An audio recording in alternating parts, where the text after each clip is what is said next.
From the News Channel 5 Network, this is OpenLine.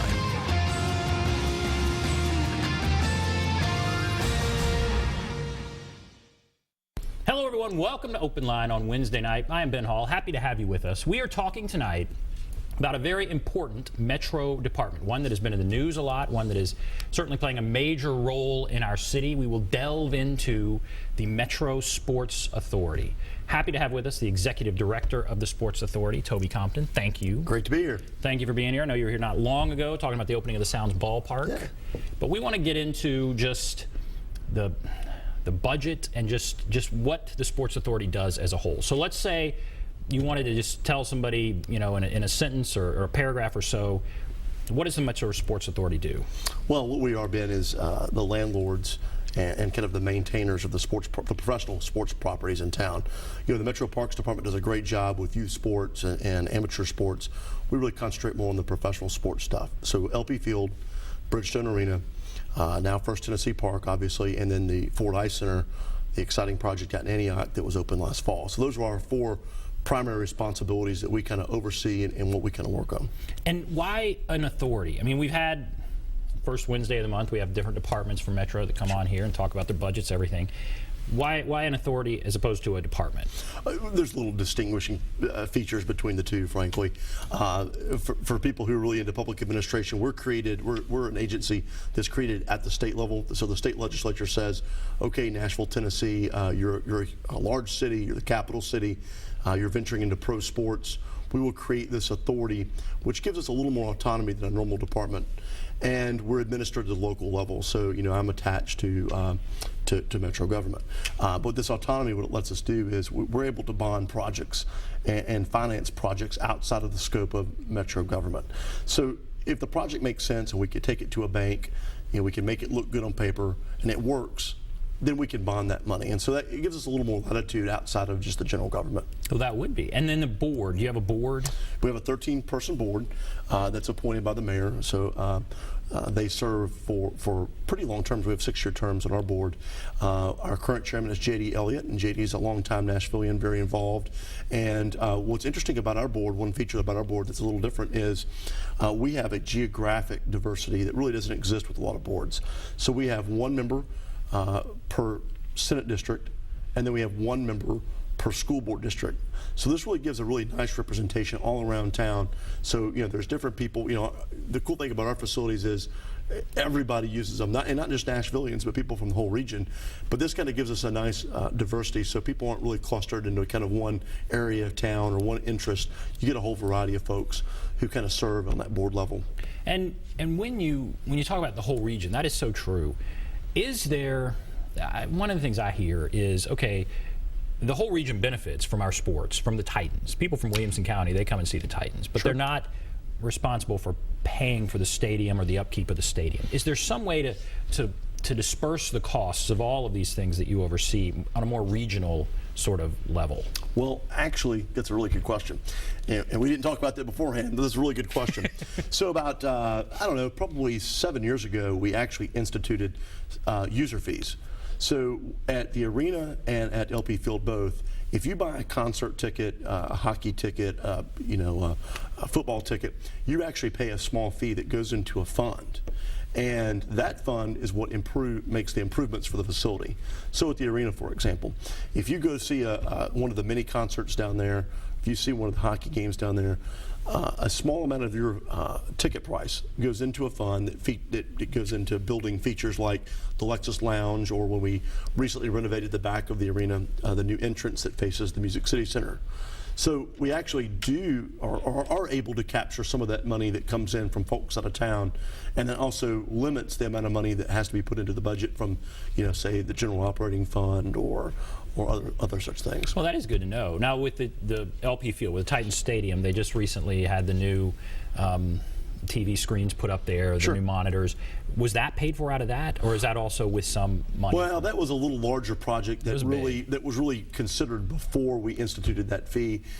So it was actually a bonded project. So we used some of the headroom in some of our bonds, and we're able to bond that project. But it's actually being repaid with some of those funds as well. And what are some of the big issues facing your authority right now? I mean, the last few meetings, I mean, obviously opening the Sounds ballpark, but as far as just financial issues, what are some of the big things you're wrestling with, you're dealing with? You know, what's out there? Well, yeah, obviously the ballpark was what's really taken up our bandwidth for the last 6 months. I mean, we had that hard date, April 17th to get the thing open, and there wasn't any delaying in that, so we had to really fight through that. So that was the big focus. But I mean, there's always budget constraints. You're always concerned about that. But the big piece is to find ways that make sense to continually improve these facilities, because that's what attracts things. One of the big reasons why we got the SEC men's basketball tournament in Nashville over such a long run of time, it's never been done before like that in the SEC, was because we constantly improve things. The Lexus Lounge, I mean, all of the other interesting features there. I mean, the constant updates with the types of food. I mean, the Patron Club, all of those things really matter. And when you're really advertising and promoting that facility to these folks who are potentially going to rent the facility out for events like that, they want to see lots of premium options for different sponsorship types, for different entertainment purposes, et cetera. So that's the big piece, is working with the folks who manage the facilities and finding those ways to really fund those things. And fortunately, like I said, we've instituted these seat fees that really kind of help with that. The Titans, LP Field, it's not old, but it's not new. Sure. And the Titans, they're here for a specific period of time. Is there already talk or concern that they could leave at the end of their lease? Is there any talk, like, are you hearing anything from them along the lines of, we're going to want a new stadium, which you hear in other cities? You hear, give us a new stadium or we're out of here.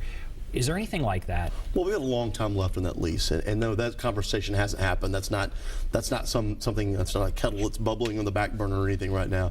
I mean, there will be a time that comes where we have to contemplate the useful life for that stadium, and that's not here yet. There's still a lot of improvements that we need to do over there. There's still a lot of time left in the life of that stadium. And one day we'll get to that. That's not today. That hasn't been some sort of backroom conversation that's happened yet in that regard. But they're here. I've spoken to Steve Underwood. I've talked to Tommy Smith. I've talked to many of the representatives. They're not going anywhere. They had a fantastic draft party just last Thursday, and that fan base that showed up there. I mean, there was probably 4,000, 5,000 people on the field cheering. The draft and Mariota. They are committed here. I mean, football, this, football in the South is just so huge and so important. And the Titans certainly, when they had the choice to go to a lot of other cities, they certainly could have done that. They chose Nashville for a good reason. They're sophisticated marketers, and they know exactly what they've got here. And they know they've got a loyal fan base. So they're not going anywhere, and we're happy to work with them. And boy, when you think about the evolution of our city since they got here around 1999, and you think what LP Field has done to East Nashville, but just the exposure to the city, it's just been phenomenal. And so, they're important to us and we're important to them. So it's a really, nice back and forth relationship. And there were all these rumors, I guess, that the owners of the Titans may try and sell it. Even if they did sell it, and now I think they're saying they're not, but even if they did sell it, the new owners couldn't move it, right? They're under lease, or am I wrong? No, well, yeah, I'm trying to figure out how to really say this. Certainly, they could break the lease, but that comes at a very high cost. Okay. So if somebody else new comes in to buy the team, whatever, we would hope and expect that they would uphold that lease and keep the team here. The threat the NFL always had was, hey, well, LA doesn't have a team.